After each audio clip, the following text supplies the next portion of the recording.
bivuga uko byumva kuba ntacyo wangiza uretse ko wenda rimwe na rimwe hari icyo byangiza ariko nta n'ikibazo ibyo turamenyereye muri media ni opinion z'abantu turazubaha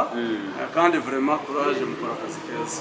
ndibaza ngo mu kanya mugiye kubabona bose nta munyamakuru utari buboneke hano bose barahari abanyarwanda baraza kubabona bose twagiye tubereka ukuntu bimeze ariko urabona rero ko bagiye kwakira abanyamakuru bazajya bakora ikiganiro cya siporo ngira ngo mwabonye abambere aho bazajya bakora ikiganiro cyerekeye ku bya politike wenda aba rero ni team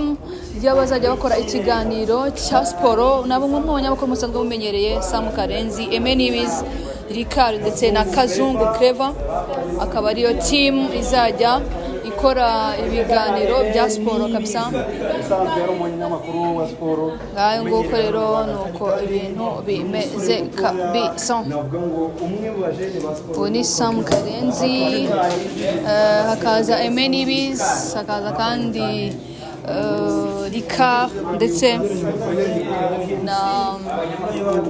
Kazungu Clever akaba aribo bazajya babagezaho ikiganiro cya siporo kuri no radio FM 93 n'ibice 9 FM urumva ko bambaye neza barasa neza amakoti kabisa urabona ko basa neza cyane ni muri timu rero izagaragaza ko bashoboye ngo musanzwe munabazi musanzwe mubabona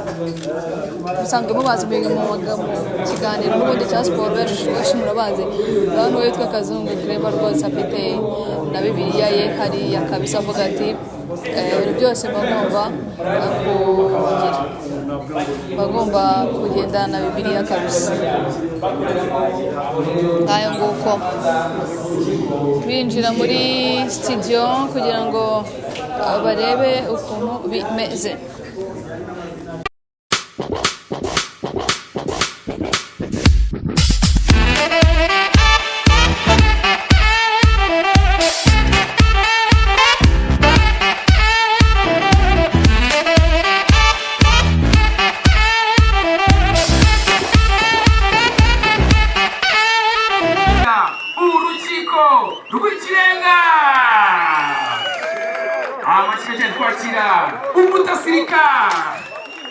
twakira Emenibiz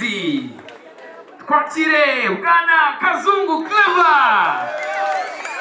ndetse na Sam Karenzi bazabagize ikiganiro cy'imikino cyitwa urukiko rw'ikirenga nk'uko munyamubyumva ngo iminota 180 mu rukiko rw'ikirenga ikiganiro cya mbere cya siporo mu Rwanda amashyi tubakira umutasirika Emenibiz Kazungu Clever ndetse na Sam SKFM ku isa mawe ku isa ile baje modoka nziza cyane ya The Triple Goats Automobile amashyi twakira abanyamakuru batatu abona abana ni Joseph Hakuzwumuremyi Edi Sabiti ndetse na Uwera Jean Maurice amashyi cyane ku banyamakuru batatu ba The Frontline banyura kuri red carpet nabo berekeza kuri studio amashyi kuri Joseph Hakuzwumuremyi Edi Sabiti ndetse na Uwera Jean Maurice ibikura nkote